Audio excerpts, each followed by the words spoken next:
The scalehouse phone rang even though the line was supposed to be dead after hours. In 1997, on the Tohono O'odham Nation, south of Sells, Arizona, that kind of thing made people freeze because the wrong calls never came with a name. The man in the white pickup sat at the gate with his headlights off, waiting like he knew exactly when the power would fail.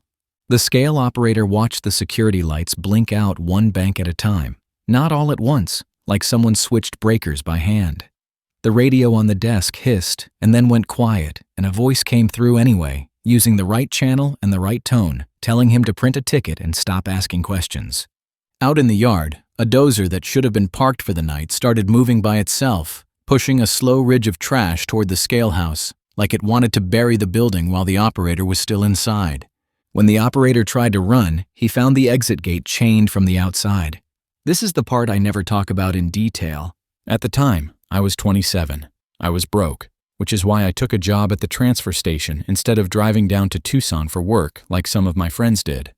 I'd lived on the reservation my whole life, and I told myself I understood the land and the roads better than any outsider ever would. The station sat off a 2-lane road that looked simple on a map and confusing in real life. You had long, flat stretches where you could see a mile ahead, but that didn't mean you saw trouble early. Trouble could sit behind a mesquite line, or in a dry wash, or in the gaps between headlights at night. My job was the scale house, a small cinder block building at the entrance. It had one big window facing the inbound lane, a metal desk, a cheap fan, and a printer that never fed paper straight. I weighed trucks, collected fees, printed tickets, and logged the basic details in a computer that felt older than me. Most days were boring in a way that made you careless. People brought household trash, old tires, scrap wood, and bags of things they didn't want to look at anymore. Some brought broken furniture tied down with rope, and they smiled like they felt proud to clean their yards. But that summer, boredom never fully settled.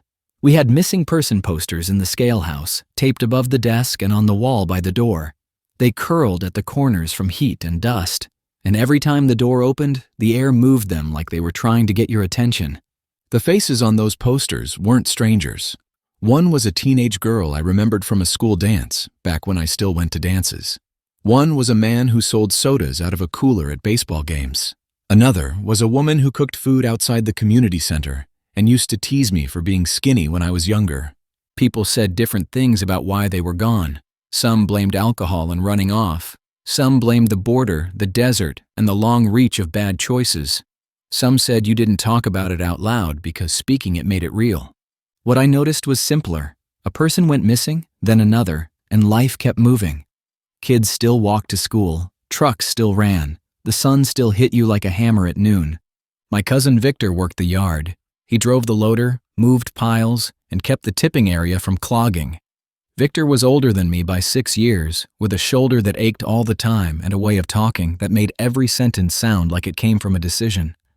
Victor didn't believe in ignoring patterns. He also didn't like outsiders acting comfortable on our land. On the morning this happened, I got to work before 6 a.m. The air was already warm, and the light had that pale edge that means the heat will come fast. I unlocked the scale house, switched on the fan, and checked the logbook where the night guard wrote notes. The guard's handwriting looked rushed. Gate alarm reset at 2:10 a.m. Checked fence, no breach. Heard dozer engine once, could not locate operator. Power flicker at 2:35 a.m., cameras dropped for 9 minutes. I read it twice, then looked out through the window. The yard sat quiet, the public tipping area empty, the active cell farther back behind a berm. The dozer should have been parked on level ground. From the scale house, I couldn't see it clearly, but something about the silhouette behind the berm looked wrong. Victor pulled up 10 minutes later in his pickup, got out, and walked to my window. He carried a cup of gas station coffee and a cigarette he didn't light. "You see the note?" he asked. I held it up without opening the door. "Yeah." Victor didn't smile. "Heard the dozer engine, couldn't find the operator." "He could have imagined it," I said, and I hated how weak that sounded. Victor leaned closer to the glass. "Nobody imagines a dozer engine at 2 a.m., not out here." I asked him if he'd seen anything. Victor shook his head once. "I see things that don't belong in the loads, that's what I see." He said it like he'd said it before, and I realized he probably had. "What kind of things?" I asked. Victor looked past me at the posters. Personal, he said. Stuff people don't throw away unless they have no choice. He backed away from the window and walked toward the yard, leaving me with the fan, the posters, and that note that made my throat feel tight. By 7:30 a.m., the first customers arrived. A couple in an old sedan with trash bags stacked to the roof, a man with a trailer full of brush, a contractor with drywall scraps. I weighed them, printed tickets, pointed them toward the public lane, and tried to act normal. Around 9 a.m., Maribel called from the office in town. She handled payroll and permits, and she talked like she never wanted a conversation to last longer than it had to. "You're on scale today, right?" she asked. "Yes," I said. "Keep the line moving," she said. "No arguments with customers. If there's a problem, call me, don't escalate." I almost told her about the guard's note. I almost asked about the camera drop. Instead, I said, "All right." Maribel hung up without saying goodbye. That was normal for her. The heat climbed. By late morning, the scale house felt like a box left in the sun. The fan moved hot air around like it was doing a favor. Victor came back around 11 a.m., sweat darkening his shirt across his chest. He stepped into the doorway and didn't sit. "Walk with me," he said. I glanced at the line. There was no one waiting. I grabbed my radio and stepped out, locking the door behind me out of habit, even though it didn't do much. We walked toward the edge of the public tipping area. Victor kept his eyes on the ground like he was tracking something. He stopped near a pile that had been pushed aside, not compacted yet. He pointed with his chin. "See that?" he said. At first, I saw nothing but trash. Then I saw a strip of cloth that looked like a blouse sleeve, not stained like garbage, just dusty. Next to it, half covered, sat a cheap plastic bracelet with colored beads, the kind kids wore for fun. Victor knelt and used a stick to lift the sleeve. Under it, I saw a small purse, one of those light ones that barely holds anything. The strap had been cut. I swallowed. Maybe someone threw it away. Victor looked at me like I'd insulted him. "Where's the rest of it?" he asked. "Where's the wallet? Where's the phone? Where's the keys? Who throws away a purse and keeps everything else?" He didn't wait for my answer. He stood and walked along the pile, then stopped again. He pointed at a trash bag that had been tied with 2 tight knots. Most bags were tied quick, 1 knot, sloppy. This looked deliberate. Victor didn't open it. He just stared at it, and I understood why. Opening it meant taking responsibility for what might be inside. "You tell Maribel?" I asked. Victor's mouth tightened. "I told her a week ago about odd loads," he said. "She told me to do my job and stop stirring trouble." He turned and started walking back toward his loader. "Watch the gate," he said. "If the white pickup shows, don't let him past." I didn't ask him why he said the white pickup. I already knew. Just after 1 p.m., I saw it. It came down the road slow, no company markings, no trailer, bed covered with a tarp pulled tight. White paint, clean enough to look new, but the truck itself looked used, like it spent time on rough roads. It stopped with its front tires on the scale. The driver didn't turn off the engine. I couldn't see his face clearly because of the reflection on the windshield, but I could see his posture. He sat still, waiting, like the process belonged to him. I picked up the intercom mic. "Good afternoon," I said. "What's your load type and where are you coming from?" The driver didn't answer at first. Then he leaned forward and spoke loud enough that I heard him through the glass, not the mic. "Print it," he said. I stared at him. "I need the information." He lifted one hand palm up like I was being slow. "You already got it." I looked at the monitor. The system had auto-filled the last entry from the morning because I had processed a customer and then the computer froze before I cleared it. A name sat in the generator field that didn't belong there at all. It was a missing person's name from the posters. My heart beat hard and I felt heat behind my eyes. I hit clear, fast, and the name disappeared. I typed unknown and tried to keep my breathing even. The driver's head tilted slightly, like he'd noticed. He opened his door and stepped out. He stood by the scale, hands relaxed at his sides, looking up at the scale house window like he was studying me. He didn't rush. He didn't show anger. He acted like he had time. I didn't step outside. I kept the window closed. "Sir," I said through the mic. "If you can't provide valid paperwork, you need to leave." He smiled in a way that didn't reach his eyes. "You can call whoever you want," he said. "You still gonna print it?" Then he lifted his hand and pointed toward the yard, not at anything specific, just back there, like the important part of this conversation was already happening. I grabbed my radio and pressed the button. "Victor," I said, trying to keep my voice steady. "He's here." Victor answered instantly. "I see him." The driver got back in his pickup. He didn't wait for permission. He rolled off the scale and headed into the yard, bypassing the public lane the way he had no right to do. I watched him go, then grabbed the desk phone and called Maribel again. She answered on the second ring, annoyed. "What?" she said. "White pickup is back," I said. "He's bypassing the lane. He's going straight to the back." Maribel sighed like I'd told her the printer jammed. "Is he paying?" "He didn't give me anything," I said. "He's not following procedure." Maribel's voice turned sharper. "Do not chase anyone, do you hear me? You stay in the scale house. Let Victor handle the yard. If you have a problem, call tribal police." "I am calling you," I said. "And I'm telling you to stop," she said. "Do your job." She hung up. I stood there with the receiver in my hand, listening to the dead tone. Outside, the white pickup moved along the berm toward the active cell where the public didn't go. I set the receiver down and made a choice I still replay in my head. I left the scale house. I locked the door behind me out of habit, then jogged toward the yard, staying on the gravel lane that customers weren't supposed to use. The heat hit me in the face like opening an oven, and my shirt started sticking to my back. Victor had his loader positioned across the lane leading to the active cell. The white pickup stopped a few yards away, dust floating in the air between them.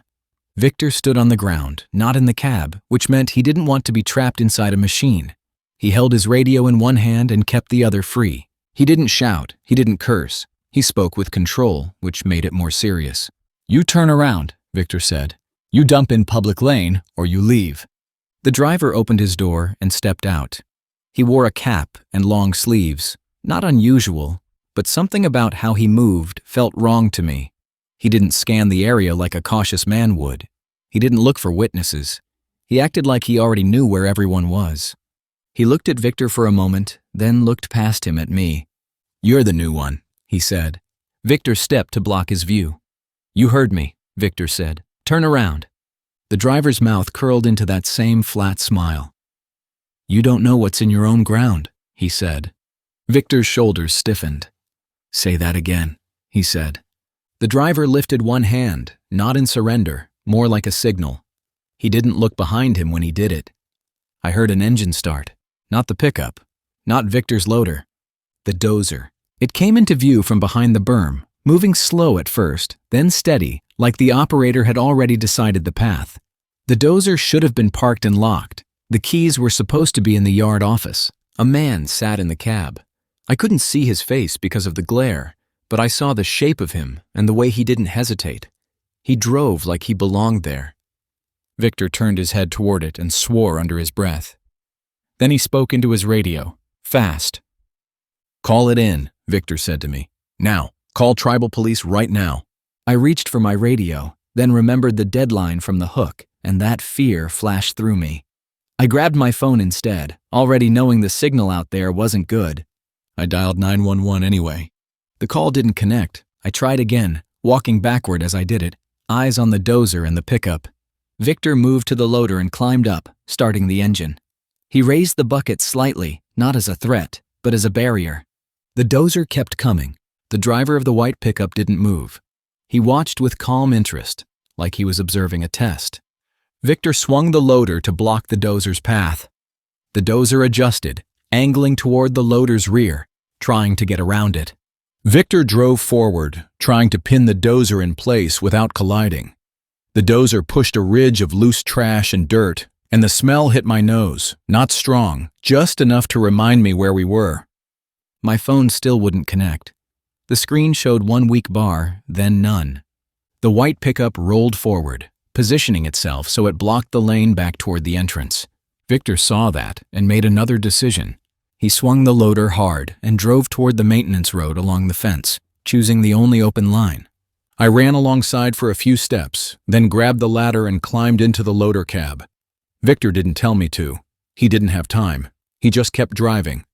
The loader bounced on the ruts. Victor kept both hands firm on the controls, jaw clenched. He didn't look at me. Behind us, the dozer followed at an angle, not trying to catch up fast, just steering us.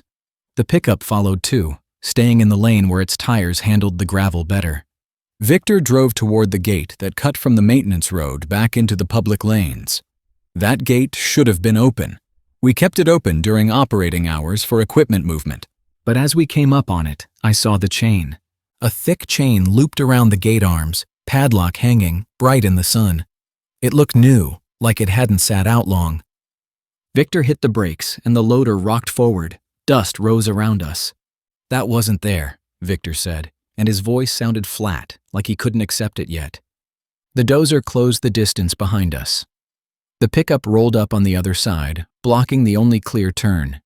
Victor looked left and right, fence on one side, trash berm on the other, no space for the loader to squeeze through. He backed up a few feet, trying to turn the loader in the narrow lane. The dozer surged forward and pushed a slab of loose trash and dirt into the path, cutting off the turn. The driver in the pickup stepped out again, slow and steady. He walked toward the loader like he wanted to talk. Victor shoved the loader into gear and drove forward, stopping short of the chained gate. He raised the bucket, then lowered it, testing his options. The driver stopped a few yards away and spoke loud enough for us to hear through the glass. "You can walk away," he said. "You can go back to your window and print." Victor stared at him with hate. "You chained that," Victor said. The driver didn't deny it. He smiled again, like it was obvious. "It keeps things orderly," he said. Victor turned to me. His eyes looked different now, not angry, focused. "Get out," Victor said. "Run the fence back to the scale house. Get the radio. Try from there. Get help." I started to argue. Victor cut me off. "Go," he said, and his voice was hard. "Go now!" I climbed down fast. The ground felt unstable under my boots because the lane had loose gravel and trash. I ran along the fence line, staying in the narrow strip where I could squeeze between fence posts and the berm. Behind me, I heard the loader engine rev. I heard the dozer engine answer. I heard the pickup engine start again. I did not look back. I ran until my lungs burned, then ran more. I reached the scale house and yanked the door, forgetting I had locked it. My keys shook in my hand. I got the door open and slammed it behind me. The fan still ran. The monitor still glowed. For 1 second, the normal hum made me think I could fix this just by calling the right number. I grabbed the desk phone and dialed 911. It rang once and then went dead. Not a busy signal, not an error tone, just nothing, like the line had been cut. I tried Maribel's number. Dead. I tried the tribal police non-emergency line that Victor had written on a sticky note. Dead. I grabbed the radio and pressed the button. "Victor," I said. Nothing came back. No static, no hiss, just silence. Then the lights blinked. One bank went out, then another. Not all at once. Step by step, like someone in the yard office opened a panel and switched them off. The fan slowed, then died. The monitor went dark. The scale house fell quiet in a way that made every breath sound loud. I backed away from the window, keeping low. I moved behind the desk and crouched where I could still see the door. Outside, I heard a vehicle roll up close. Tires crunching on gravel, engine idling. Headlights swept across the window, flooding the room with harsh light. The white pickup stopped right in front of the scale house, so close the hood filled most of my view. A shadow crossed the window. A hand pressed flat against the glass, slow, like the person wanted me to feel how close he was. His voice came through the door, calm. "Open it," he said. I didn't answer. My throat felt locked. He spoke again, still calm, as if he was negotiating for a parking space. "Your cousin did something stupid," he said. "You don't have to do the same." I stayed crouched, trying to slow my breathing. The dozer engine started somewhere nearby, deeper and heavier than the pickup. It moved closer. The ground trembled slightly under the scale house floor. I understood then what they planned. They weren't trying to scare me into leaving. They wanted me contained. The dozer came into view through the lower part of the window, moving slow, blade low. It angled toward the side wall of the scale house. The man outside didn't raise his voice. He didn't threaten in a way that sounded like a movie. He just stated it like a fact. "That building is light," he said. "It'll fold." I looked around, searching for any way out that didn't involve the door. The scale house had no back door. It had one window that didn't open wide enough to climb through, but it did have the service hatch. Victor showed it to me my first week, laughing as if it was a joke. A square panel in the floor under the desk, meant for wiring and conduit access. It led into a low crawl space that ran under the building and opened near the back into a shallow drainage channel. It wasn't a tunnel. It wasn't safe. It was just a gap.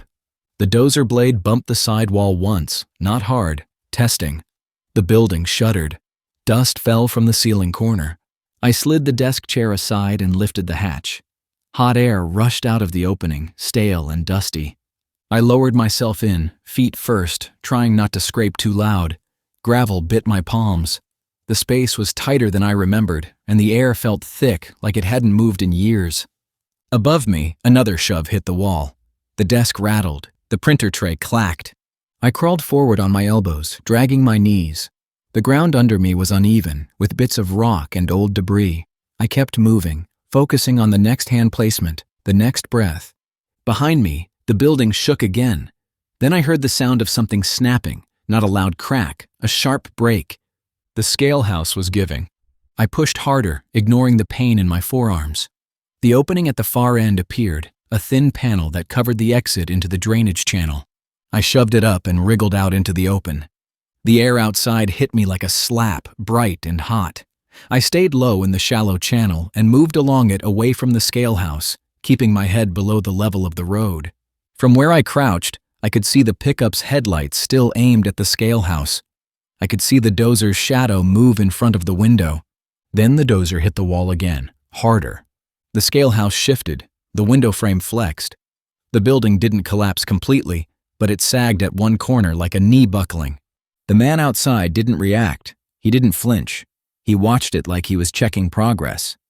I kept moving along the drainage channel until I reached the edge of the access road. Beyond it was the two-lane highway, a long straight line with heat shimmer rising off the asphalt. No cars in sight. I stepped onto the road and waved both arms, desperate, trying to pull a driver out of their own thoughts. A car appeared in the distance, small at first, then closer. It slowed when it saw me. It stopped hard, tires squealing slightly on dust at the shoulder. A man leaned out the window, angry and confused. "What are you doing?" he shouted. "Call tribal police," I said. "Now, please." He stared at me, then glanced toward the transfer station entrance, where he could see the lights in the dust. His expression changed, the anger slipping into caution. He grabbed his phone. I watched him punch numbers and hold it to his ear. Behind me, the white pickup rolled out from the entrance, slow and controlled. It stopped at the edge of the highway, angled toward us. The driver stepped out. He didn't approach. He just stood there, looking at me across the distance.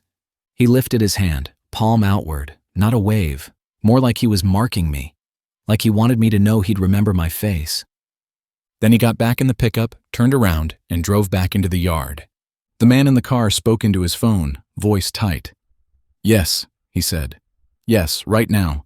At the dump. They're doing something." He looked at me. "Stay here," he said. I didn't trust staying anywhere, but the open highway felt safer than the closed yard. We waited, and the minutes stretched. I kept staring at the entrance, expecting the pickup to come back out, expecting the dozer to appear like a moving wall. Instead, the yard stayed quiet. Then 2 patrol units came fast, lights flashing, dust trailing behind. They didn't slow at the entrance. They hit the gate, saw the chain, and stopped hard. One officer got out with bolt cutters. Another kept her hand near her side, watching the yard. They cut the chain in seconds and pushed the gate open. I ran toward them, speaking fast, trying to make my words land. "My cousin," I said. "He's in there. The dozer, the white pickup." The officer held up a hand. "Stay back," she said. "Point." I pointed toward the maintenance road and the active cell. They moved in, one unit rolling forward, the other following, using their vehicles as cover, even though there was nothing to hide behind. I followed at a distance until an officer turned and ordered me back again, firm. I stopped where I could still see. The yard looked wrong in the afternoon light. Too still. Too clean, like someone had paused a scene. They found Victor's loader first, near the chained gate. The engine ran. The bucket sat low. The cab door hung open. Victor wasn't in it. I tried to step closer. An officer blocked me with an arm across my chest. "No," she said. They spread out.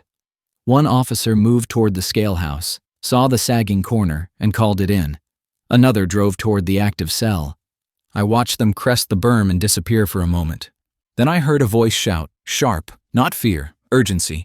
The officers called me over, but not close. They kept me behind their vehicles.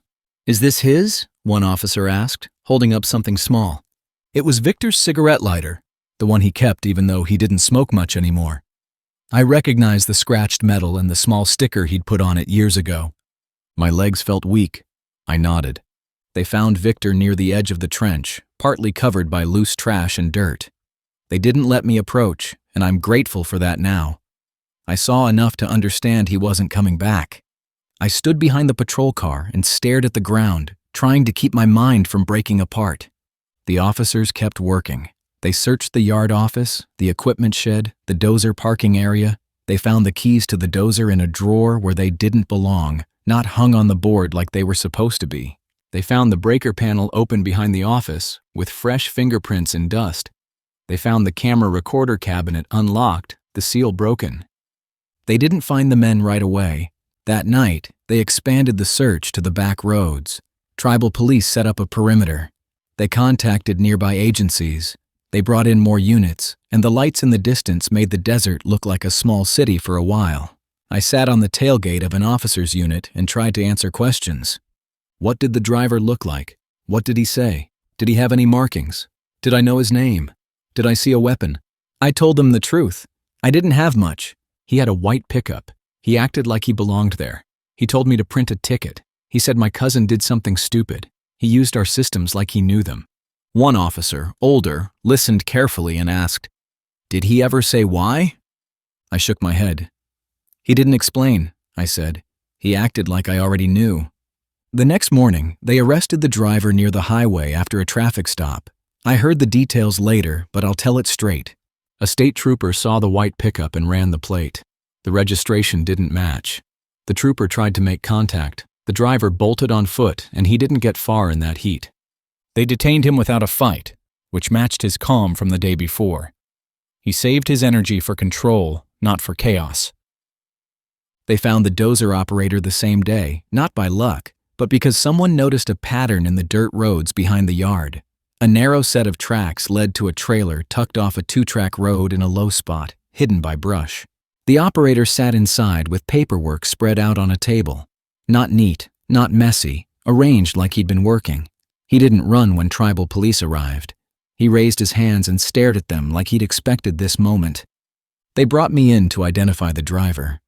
I sat in a small room with a fan that barely worked, and an officer asked me to focus and be certain. When the driver walked in, my stomach turned. Not because he looked scary, because he looked ordinary, and because his eyes stayed flat, like he was still deciding what he could make happen. He looked at me for 1 second, then looked away as if I was a small inconvenience. I confirmed it was him.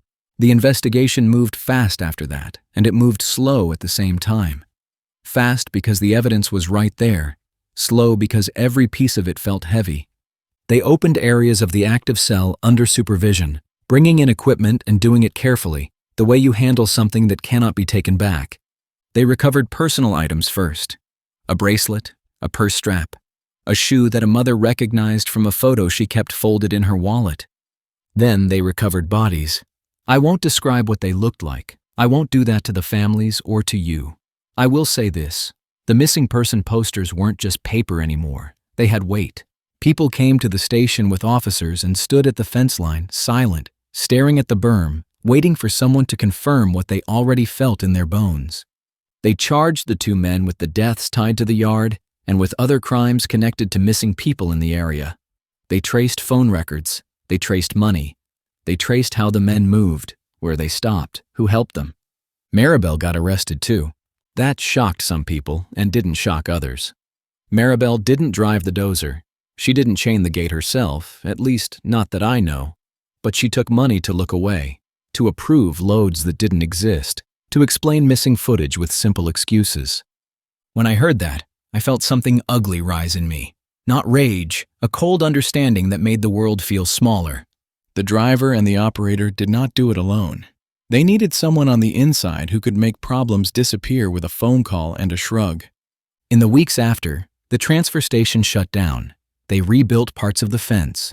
They installed better cameras. They changed procedures. They moved the scale house to a different angle so the entrance lane had more visibility and the building didn't sit alone behind a shadow line. None of that brought Victor back. I went to Victor's funeral with my family. The service was simple. People spoke about him as a father, a worker, a man who didn't tolerate disrespect. I stood near his kids and couldn't meet their eyes because I kept thinking about his last clear instruction to me. Go. Don't stop. I obeyed him, and I hated myself for it, and I also knew he saved my life by forcing me to move. Months passed, but one thing kept pulling at me: the scale ticket the driver wanted. It showed up after the arrests, when an investigator went through the scale house and collected everything that could matter. He found it under the counter, near where my knees had been when I crouched behind the desk. He handed it to me in a plastic evidence bag because he thought I should see it. The ticket was printed on our paper. It had our header. It had the date. The weight line read 0. The load type field was blank. The name field was filled in with careful handwriting, block letters like someone practiced. It was my name.